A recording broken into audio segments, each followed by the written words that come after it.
Yeah, getting ready for the interview. Feeling the pressure, everyone's watching. Yeah. Maybe I should wear a cap. Kan die ook dicht blijven, deze? Nice, hè?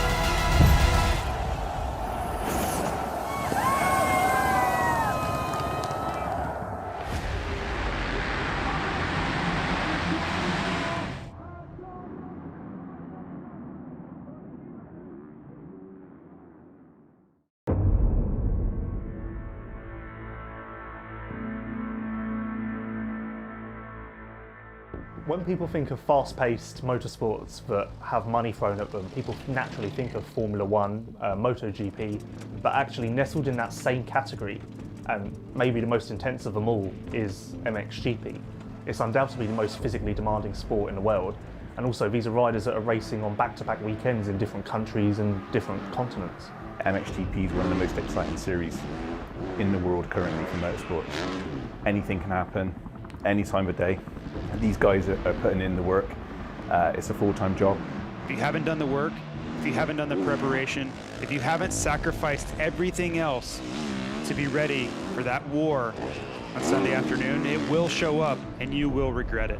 MXGP is a global encapsulation of motocross, really. A frankly ridiculous sport that blends extremes of skill, bravery, fitness, judgment, and, let's be honest, wanton delusion. I'm Jeremy Siever, I'm from Switzerland and I ride for Monster Energy Yamaha Factory MXGP.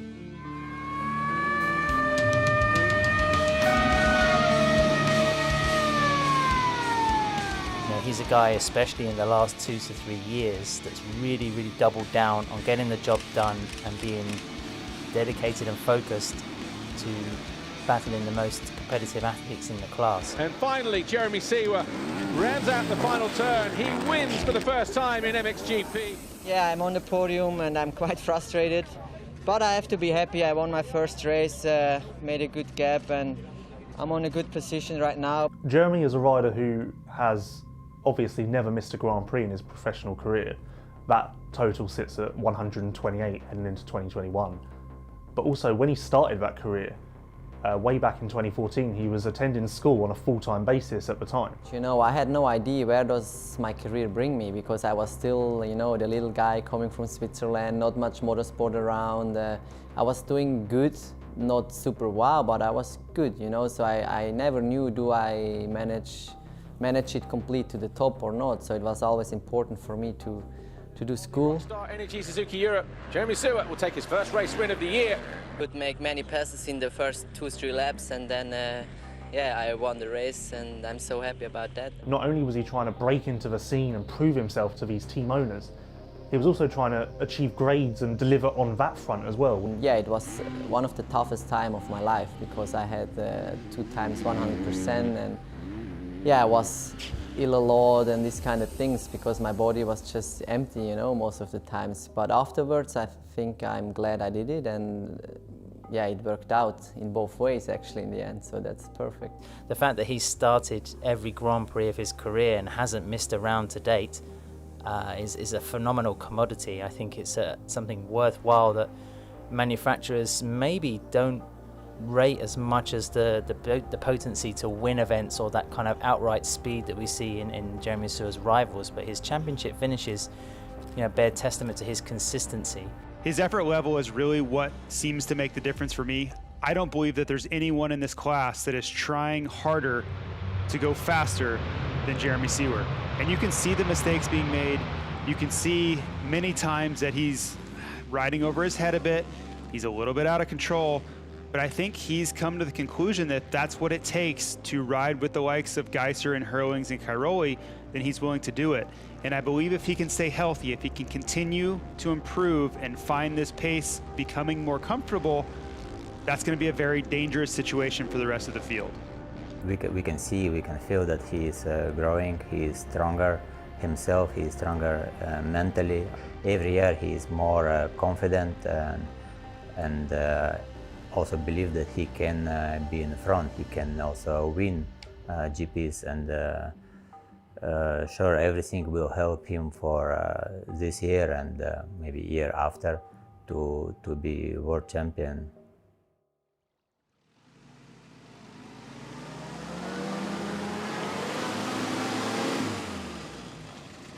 I can't get it turned on time.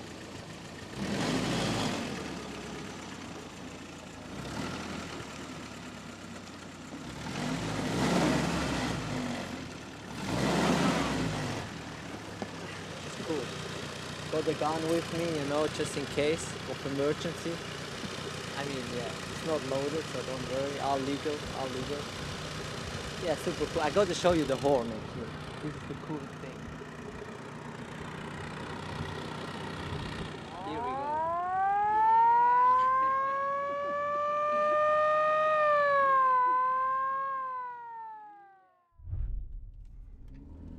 So just on the way to Lommel, gonna go do some riding, and yeah, gonna go in air first.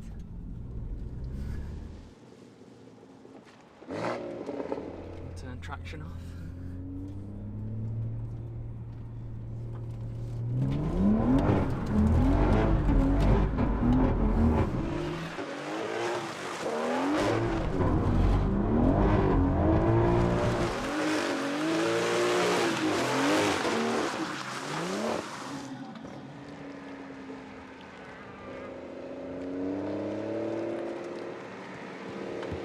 The pressure's always on yourself.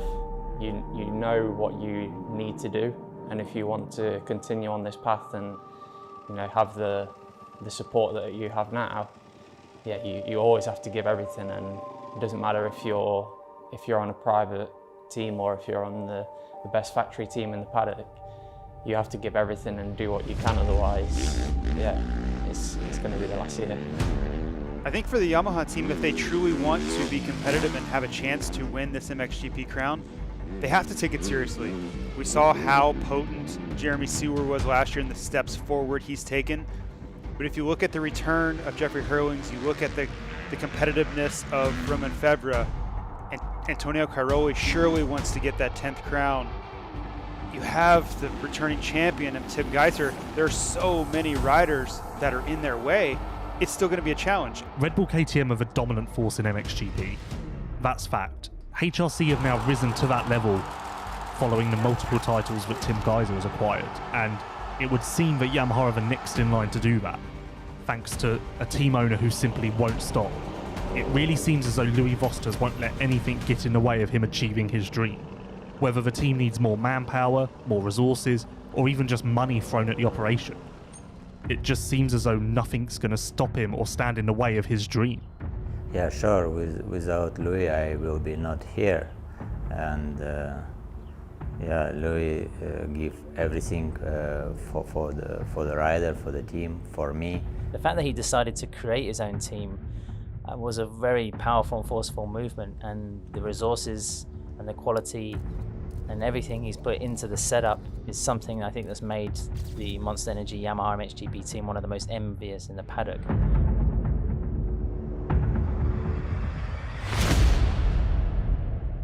I'm Louis Vosters from the Netherlands, Bergijk. I'm team owner from Yamaha Monster Energy Factory MXGP team.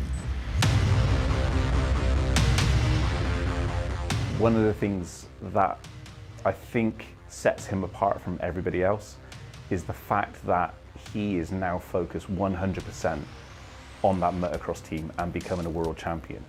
To literally give up or walk away from the company that he founded to just solely focus on winning a world championship, I think you have to take this guy serious. 2019, I stopped being CEO at Wilvo, so now I full focus on motocross, on my team. Whether it be in his personal life or his business, he has always reached the goal that he set for himself, and it seems as though motocross will be no different. He certainly won't stop until he does reach that pinnacle. To have a team around you, you fully trust, you can rely on. It's not only a mechanic who has to do his job, it's like a full-on, it's kind of a family which has to work, you know. She make this only for you. If you want, you can share with everybody. But... Oh, okay. No, at the moment, I keep for me. Yeah, it's better, eh? Yeah. Factory teams and satellite teams, it's usually a matter of resources, equipment, attitude, and staff as well. We can walk around the paddock and be impressed by hospitality units, awnings and trucks, and there's still quite a diverse collection of those kind of rigs in MXGP in 2021, even though the level of the sport is arguably higher in terms of that technical support system back in the paddock. Calvin Vlanderen was one of those MX2 riders who achieved great things. He won GPs, he was on the podium many times. So he entered MXGP with aspirations of doing the same. Obviously he wanted to be at the front, that's what he was used to. But when it came time to move on to the 450, a lot of doors were shut. There were no options for factory rides, and truthfully, there were no options for any rides. The Gebben Van Venrooy deal came through last minute, and had it not been for that, we might not be talking about Calvin Vlanderen as a MXGP rider anymore. My name is Calvin Vlanderen. I'm from South Africa, but I race for the Netherlands, and I race for Gebben Van Venrooy Yamaha. I think he proved that he can be one of the leading riders in MXGP. I mean, he took his first MX2 victories in quite impressive fashion in Indonesia. And here he is, Calvin Vlanderen. Team HRC takes the win and the overall victory here at the MXGP of Indonesia. It's unbelievable. I mean, there's no words for it. I'm just speechless. Those last 2 laps were so long. The team was encouraging me. I just pushed, but it's incredible. I just want to say thanks to my whole team, my family, my girlfriend, and lucky that she's not here, but just everyone, thanks so much. One thing that's been holding Calvin back has just been the attrition that's eaten away at his results in terms of putting together a consistent campaign. Injury is probably one of the biggest, or the biggest rival any rider will face when it comes to motocross and Grand Prix racing. And at the moment, Calvin is still trying to get the better of that foe. Yeah, we're here in Eindhoven today for some physio, some rehab for the knee.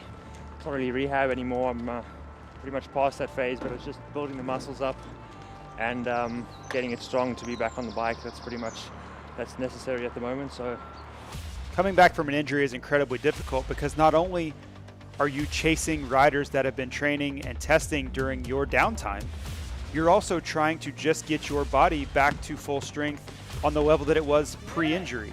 So the two most important aspects of returning from injury are managing expectations so you don't get disappointed if there are struggles, and then setting attainable goals so you can continue to improve throughout the season. And hopefully by the end of the season, you're right back where you were, but it has to be a process. Riders who come from good backgrounds have the opportunity to pay for rides, pay for deals, and accelerate their career a little bit. Obviously not everyone can do that, and in Calvin's situation, he's come across from South Africa with nothing, no family. He's really building himself as a person from zero. My dad got a call from a German team, Bodo Schmidt, say, oh, we want Calvin to race the full season, we want him to stay here in Europe. And I was like, yeah, damn, I want to race for sure, I want to stay here. So I had the bag for 3 weeks. I lived off that the whole year. And just looking back, like where I lived like in a small passageway to the bathrooms of this workshop. But at that age, you don't know any better. You just, you have one goal, and that's to race here, and you want to make it as a MXGP World Championship racer. The fact that Mitch Evans was bumped into HRC meant that the bosses, the likes of Marcus de Freitas, Roger Harvey, and the rest of the crew, in red, saw something in the Australian which he had proven in fleeting outings in MX2. You could argue and say that his rate of injury and accidents was on a similar level to Calvin, so who deserved the ride more? But there is something to be said for the way a rider moves in a team, the way a rider builds a team, the way a rider works with a motorcycle, develops it, and creates a bit of a team ethos. And maybe HRC thought that Mitch was a better fit or a brighter prospect in terms of what he could offer in future years. Having said that, I think Calvin is an extremely capable rider. If he can stay healthy, avoid the mishaps, misfortune, and keep his confidence up, then I think he's going to be proving a lot of people wrong. It frustrated me a lot when it happened. When I heard that Mitch got signed instead of me, I was like, you know, why him? Why not me? I was like, on paper I can show the team that I'm the better rider, but anyway, at the time I was really angry, and I've put that in the past, and I've moved on, and I'm still good friends with everyone in Honda. They treated me really well, but you know, I won't forget how they finished with me, when they put it like that. I believe the story for Calvin Blandern is he just needs to show patience. This MXGP field is incredibly deep, and there's talent everywhere you look. So I think if you're Calvin, you continue to improve, you continue to work on your skill set, and each and every time you get the opportunity, you have to make the most of it. You have to show promise. So when it does come time for a contract, you're right at the top of the list for potential riders. I definitely believe that if I feel comfortable on the bike and I'm in a good space, I can definitely be fighting for podium, 100%. I don't have one single doubt in my mind. And that's going to lead me to get a factory team, 100%. This knee is also stiff. And I ran, because I was not in a good mood, and I ran to shut him up.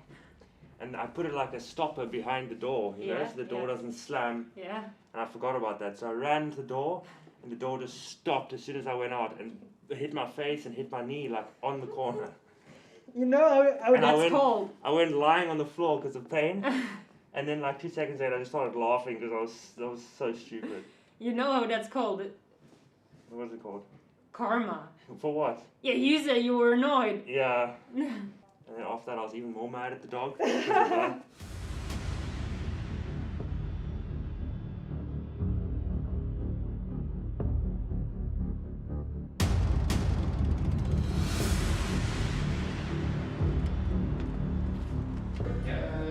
the back, like that. Just make sure you're completely within the lines here. Yeah, Yamaha took the decision for Ben to put him here in our team. It was quite late in the season, but at the end of the season actually. But I think it's really good to have one young rider, one talented young guy with those top riders. I think this will work. Very good. Motocross was something I just did for fun, and you know, it was becoming more serious, you know, through the years. And yeah, to be here now is, when you look back, it's been an incredible journey. Ben Watson is now Great Britain's hope, essentially. He's on a factory team. He's exited the MX2 class with 2 overall wins and multiple podiums. At the end of 2020, he was undoubtedly one of the leading riders, not only in the MX2 class, but in Grand Prix overall in terms of his form and his confidence. Ben Watson, 3rd on Sunday, 2nd on Wednesday. Your overall winner here today for the first time in his career. Obviously, the ultimate goal is to become a world champion, and that is, you know, my next step. What I have and what I, you know, really want to achieve before I stop racing a bike. And he really fits on the 450. So what we see now, his riding and riding style, and he looking really good on 450. Sure, he need to be still more faster, but I hope I know it's will coming. Okay, come on. Push. Okay, thanks. Yep. Okay, very good.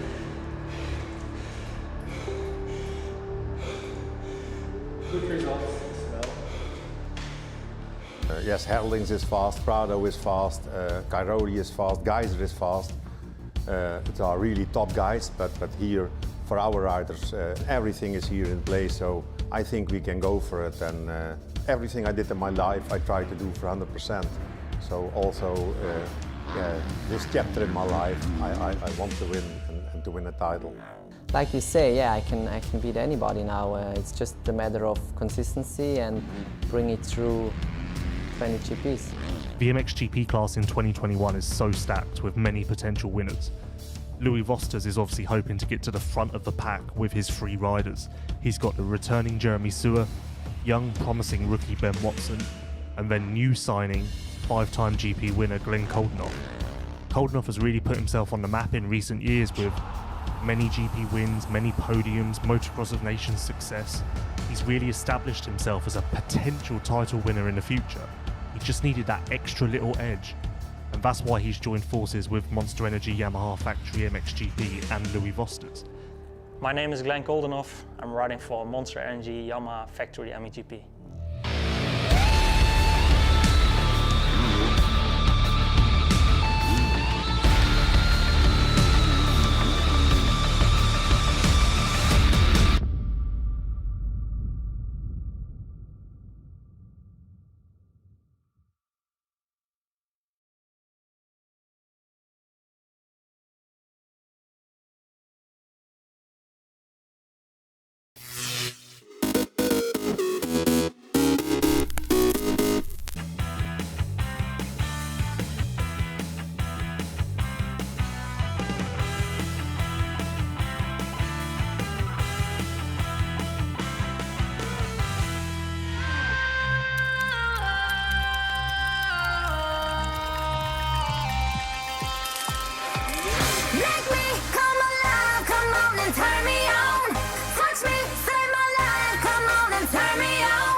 The Kalahari's got its own draw.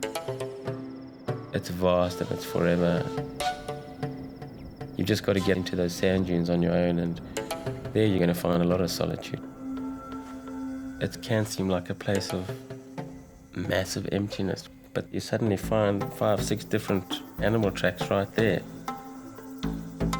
There's this huge amount of life, and when I'm on a filming project, I really like to try and live like the animals do so that I can experience the hardships that they're going through.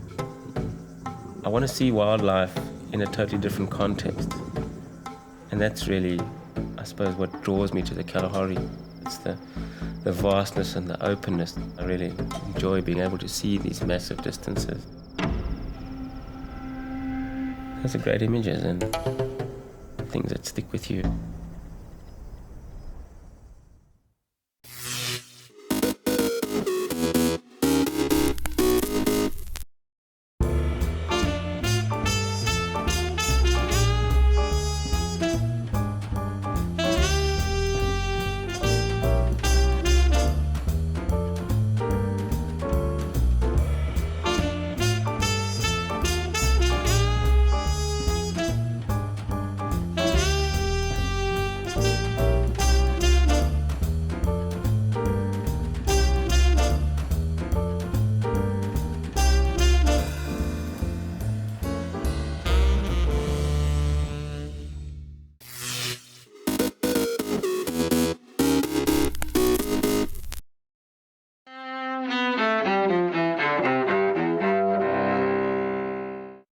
September 19th, 1777. In upstate New York, a turning point during the American Revolution. The Continental Army defeats the British in the first of 2 battles of Saratoga. American victories in both battles convinced the French to aid the revolutionary cause. 1881. In New Jersey, President James Garfield dies of wounds inflicted by an assassin 2.5 months earlier. Vice President Chester Arthur becomes president, serving the rest of Garfield's term in office. 1934. In New York City, Bruno Hauptmann is arrested for the kidnap and murder of the infant son of aviator Charles Lindbergh. Hauptmann is later convicted and executed in New Jersey for the crime, insisting to the end that he's innocent. 1995. In a controversial move, the New York Times and the Washington Post publish an anti-technology manifesto by the Unabomber. That leads to the arrest months later of Theodore Kaczynski for the Unabomber attacks that killed 3 people and wounded 23 others. And 1970, The Mary Tyler Moore Show, the classic TV sitcom, premieres on CBS. Today in history, September 19th. Ed Donahue, The Associated Press.